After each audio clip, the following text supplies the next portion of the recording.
Son, nobody around here ever threw it away. We just hadn't figured out what it wanted to become yet. An 82-year-old farmer said that to me while sanding a chair leg cut from a fence post older than my parents. I didn't understand it yet.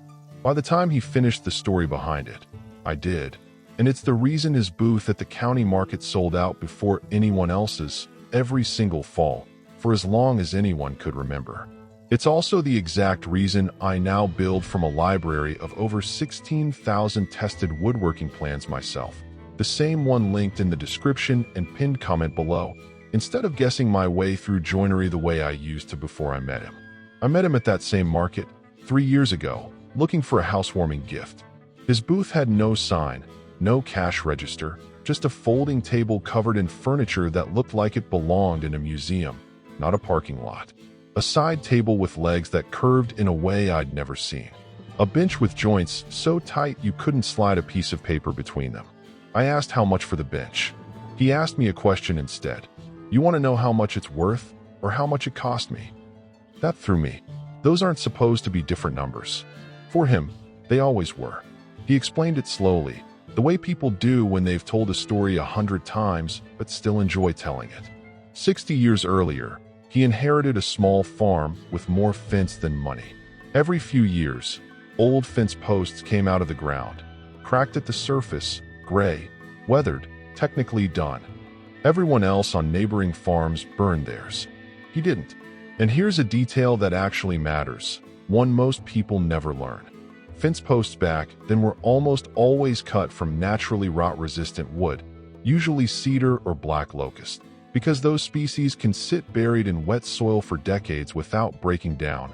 A real, documented property called natural durability.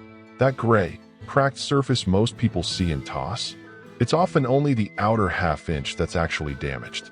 Cut past that weathered shell, and the core wood underneath is frequently as solid as the day it went into the ground. He didn't know that science when he started. He learned it the hard way, by cutting into a ruined post out of stubbornness one winter and finding clean, usable wood inside. That accident became a 60-year habit. Before he even started building, he'd already lined up a real plan for the piece. The same habit behind the plan I mentioned a minute ago, and honestly, it's the reason that plan matters more than the wood ever does. Here's where his story actually gets interesting, though, not the wood, the discipline. He told me the biggest mistake he watched young builders make, decade after decade at that same market, wasn't lack of skill. It was starting a cut before they had a finished picture in their head. You wouldn't drive somewhere without knowing the address, he said. Why would you cut wood without knowing exactly what it's supposed to become? No fancy workshop. No expensive tools beyond a saw, a plane, and clamps he'd owned since the 70s. Just patience and a real plan for every single piece before the first cut ever touched wood. I asked him how many pieces he thought he'd built over 60 years. He didn't know the number. He knew the ones that failed, though, every single one, he said, traced back to skipping that first step, cutting from instinct instead of a plan, guessing a measurement instead of checking it twice. The wood was never the problem. The plan was always the problem, or the missing one. I bought that bench, by the way, not because I needed one, because I wanted to understand, in my own hands, what 60 years of figure out what the wood wants to become actually felt like. It felt heavier than it looked.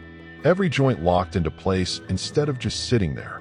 He noticed me running my hand along the underside, checking for the gaps or rough spots you find on rushed furniture. There weren't any. 3 weeks later, I tried it myself. Not with fence posts. I didn't have any lying around, but with a stack of pallet wood I'd been ignoring in the garage for months, telling myself I'd get to it eventually. I did what he described. Sorted every board first.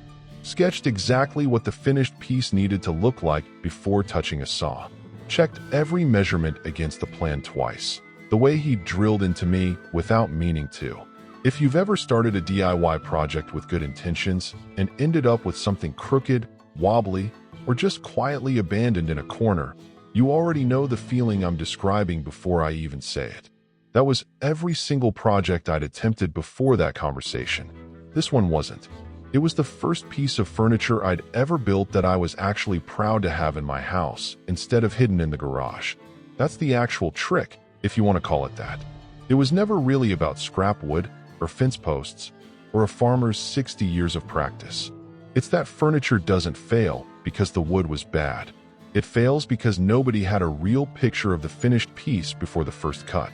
Free materials plus a real, tested plan is worth more than expensive wood built on a guess. Every single time. No exceptions he'd ever seen in 60 years of watching people try. Before I left the market that day, he said one more thing I still think about. Every piece of wood you've ever thrown away, he told me. Somebody else would have called that a finished project. I didn't have an answer for that. I still don't, really. I just stopped throwing wood away. Wisdom like his doesn't come around often. 60 years of trial and error, most of it painful, all of it free if you're willing to actually listen. But the plans that follow it can come around anytime you want them to. No county market trip required. No waiting decades to learn the hard way what he already figured out for you. If you want the kind of step-by-step, tested building plans he wished existed when he was starting out, the exact kind I use now, on every single project, including the one built from his advice, the link is in the description and pinned comment below. 16,000 plans, already tested by people who made every mistake so you don't have to. The only thing left to figure out is what your wood wants to become.